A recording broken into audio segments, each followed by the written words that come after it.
so for YouTube. Hello everybody, Shivani here. Today I wanted to connect from Old Man's Store in the Isle of Skye in Scotland. And I wanted to share with you some thoughts on the three different bases of reality that I think we're going to really start to tangibly see come to the surface in 2024. So 2024, especially in North America, we're very much working through an archetypal arc. Okay, that means a pattern. It means characteristics of a pattern of the Orion narrative. And the Orion narrative is in a narrative of extremes. Okay, and with any narrative, with any archetypal patterning, okay, you have three different functional perspectives, okay, how people function in those moments. The first one is polarization, okay. Polarization is really easy to see in our society right now. Polarization, there's always an other. There's always us and them. There's always good and bad, right and wrong, this way and that way.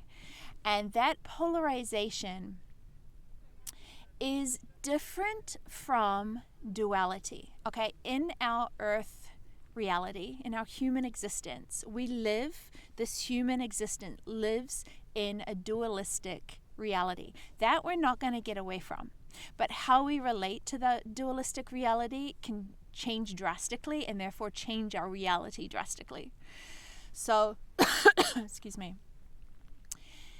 Polarization is where the energies are pulling apart. Okay, polarization is by its very nature quite violent, and I don't mean just physically violent, but violent in speech, violent I mean by creating more separation. Okay, because the truth is that there is no other. The truth is that even in a reality of duality, there is no other. In a state of polarization, there is the dogmatic belief, dig in your heels, that there is this and there is that. And that creates a reality with a tremendous amount of pain and a tremendous amount of suffering. And it's born out of that too, right? It's born out of that pain. It's born out of that suffering. But when we connect to that pain, that polarization dehumanizes, because the state of the human is not a state of polarization, even in a dualistic reality. Okay? When that pain can be recognized in the moment, then this energy turns and starts moving back towards each other again. And that point is integration. Integration is the state where polarization has gone as far as it can, and integration is coming back, where we recognize that we're having different realities, but we are not separate. Right? Different facets of the same diamond are going to see different things. Right? One facet is going to say, I see a rock face. The facet next to it is going to say, I see the ocean. Both facets are correct, but they are coming from the same diamond. And it's about recognizing your facet, your gifts of what you have been given, how the divine light moves through you, but not in a hierarchy above or more important than any other reality. And this is the integration.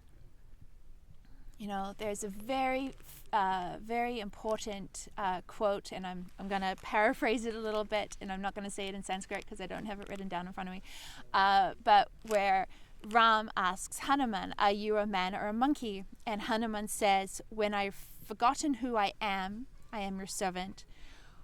When I remember who I am, you and I are connected. When I have achieved who I am, when I embody who I am, you and I are one." And so polarization is where there is a perceived hierarchy. Integration, it's about interconnectivity. It's about the strengths of the gifts and all of those gifts coming together.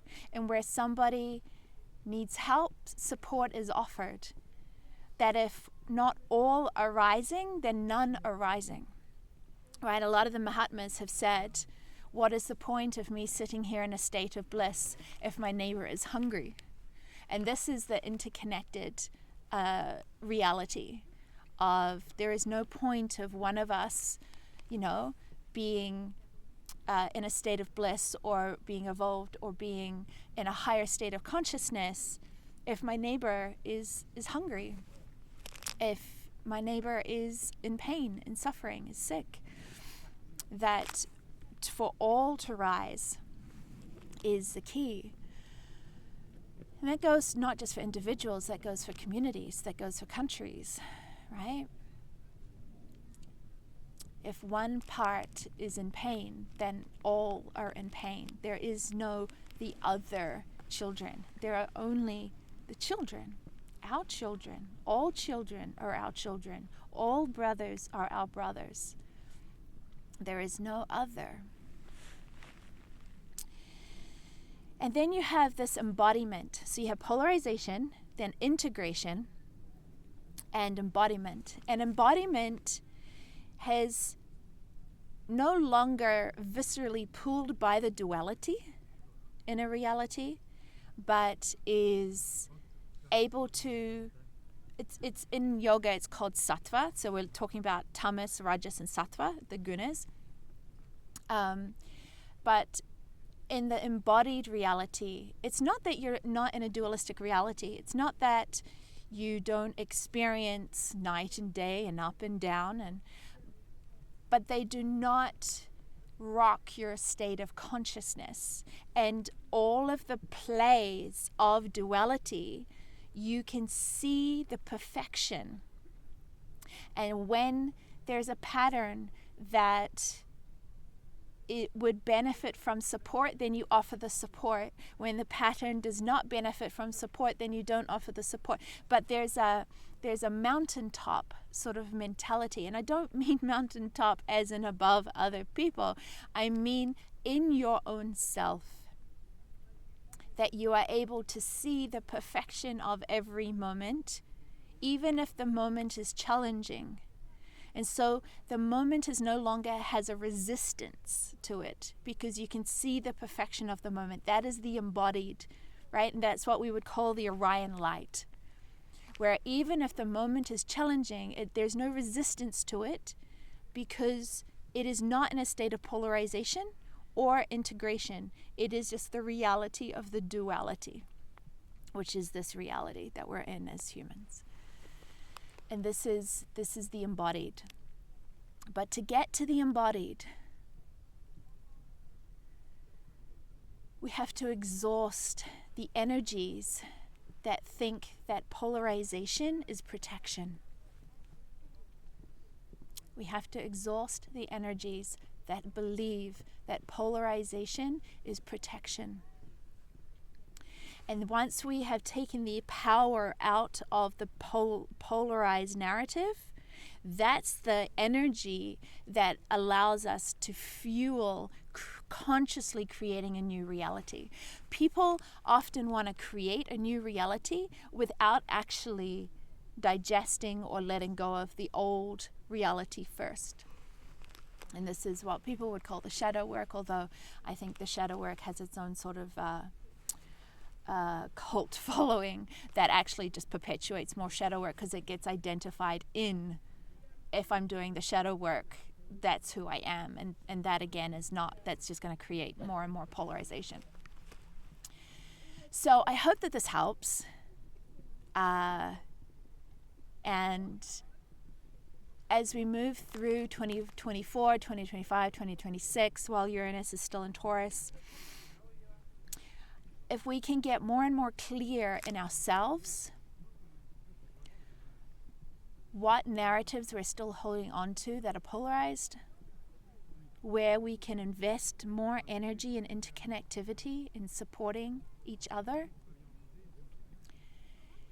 and then when we are able to come into a deep peace, and you can feel it, the embodied reality is a completely different paradigm of mental consciousness from the lower mind to the higher mind. And I had a earlier video about the lower mind and higher mind. We'll link to here for you. But I hope this helps, and we will talk to you soon. It's time for lunch.